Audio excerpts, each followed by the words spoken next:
Even now, people in the town of Ridgeway talk about what happened to Emily Ward. They don't call it a ghost story because that would imply they know what it was. But no one has an explanation for the night the 24-year-old cleaner vanished from Ridgeway Community Hospital. It was a cold Tuesday in October when Emily clocked in for what everyone now calls the last shift. Her shift started at 2 in the morning, the deadest hour of the night, when the world outside is asleep and the hospital itself seems to hold its breath. Ridgeway Community Hospital was an old place, and large parts of it had been shut down for renovations. This meant Emily often worked alone, especially in the old East Wing, a section that hadn't seen a patient in years. The air there was stale, thick with the smell of dust and disinfectant, and the silence was so deep you could hear the hum of the old fluorescent lights. That night, the silence kept breaking. As Emily pushed her heavy cart down the long, empty corridors, she kept hearing footsteps. They were faint at first, but distinct. A slow, dragging sound, like someone shuffling their feet on the linoleum just behind her. She'd stop, listen, and hear nothing but the buzz of the lights.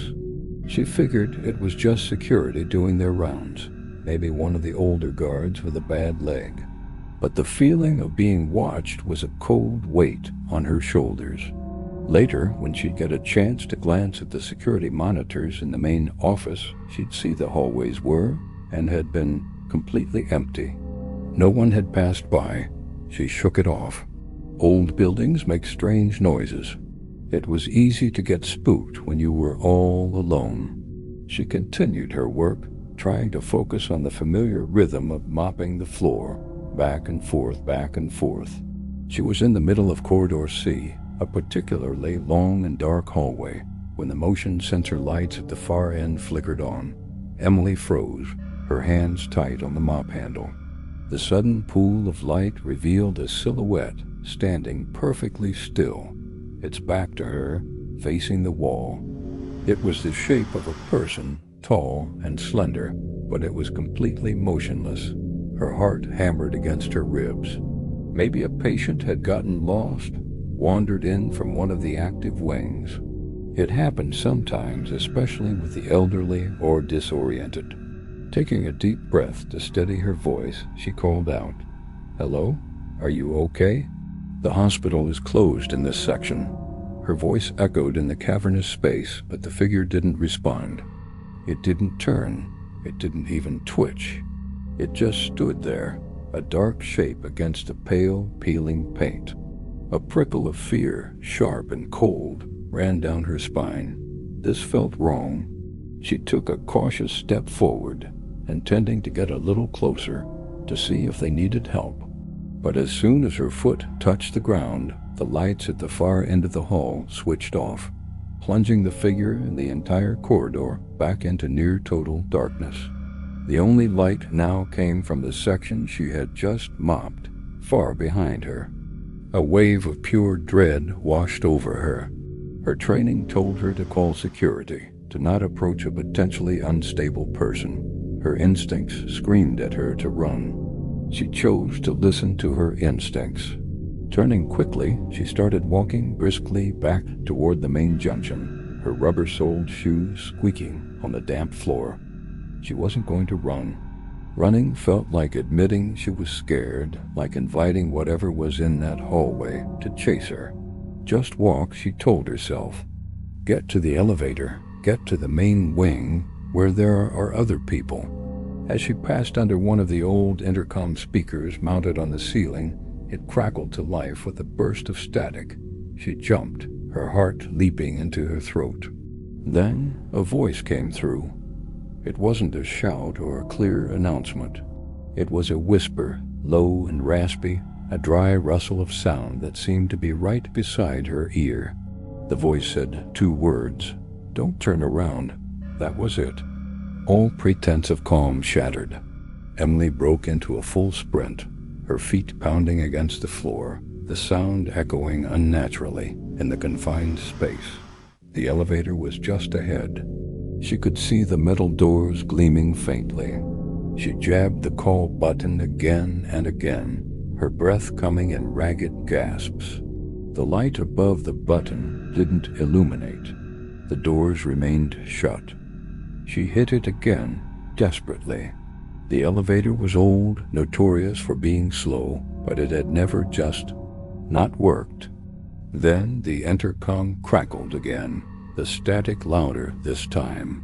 The same hoarse whispers slithered out of the speaker, laced with a chilling, almost playful tone.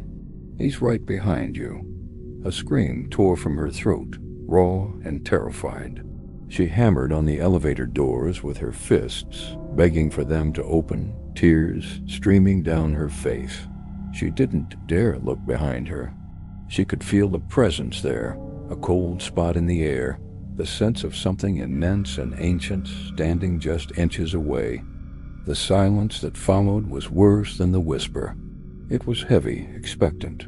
She pressed the button one last time, a sob catching in her chest. The intercom remained silent. The elevator remained closed. The next morning, the day shift supervisor found Emily's cleaning cart abandoned in the middle of Corridor C. The bucket was still half full of gray water, and the mop lying beside it was still damp to the touch. A half-finished crossword puzzle lay on the cart's tray, but Emily Ward was gone. They searched the entire hospital, every room, every closet, every crawl space. They called her family, her friends. No one had seen or heard from her. It was as if she had simply ceased to exist. The police were called in, and they immediately pulled the security footage. What they found made the case even more baffling. The cameras showed everything, clear as day, up to a point. From 2:13 to 2:19 a.m., Emily was clearly visible walking down the hallway, pushing her cart, mopping the floor.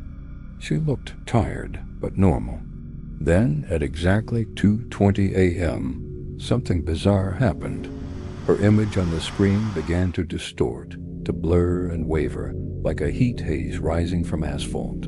It was as if something unseen was moving through the very space she occupied, passing right through her.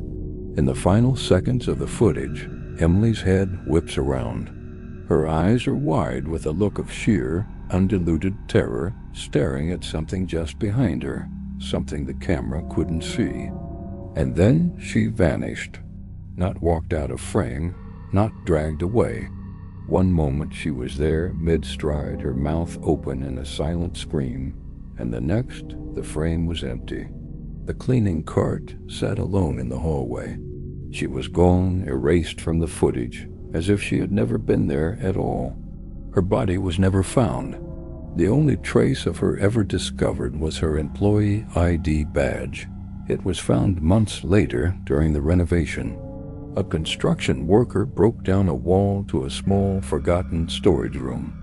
The room had been sealed for decades. The door was locked from the outside, and the key had been lost years ago.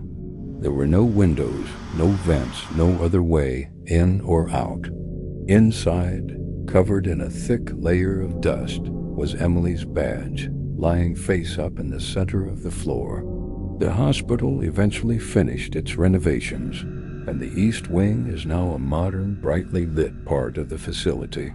But the staff who work there, especially the night shift, tell stories. They say that sometimes when the halls are quiet and the hours late, you can still hear a strange, familiar sound. The slow, rhythmic drag of a mop moving across the floor, coming from an empty corridor. And if you listen closely, they say you can sometimes hear a faint, desperate whisper carried on the air, a woman's voice warning you, don't turn around. Thanks for watching. If you have a story you'd like to share, let me know in the comments. And if you enjoyed Tales of the Strange and Unexplained, make sure to subscribe and hit that notification bell so you don't miss the next one. Stay safe out there.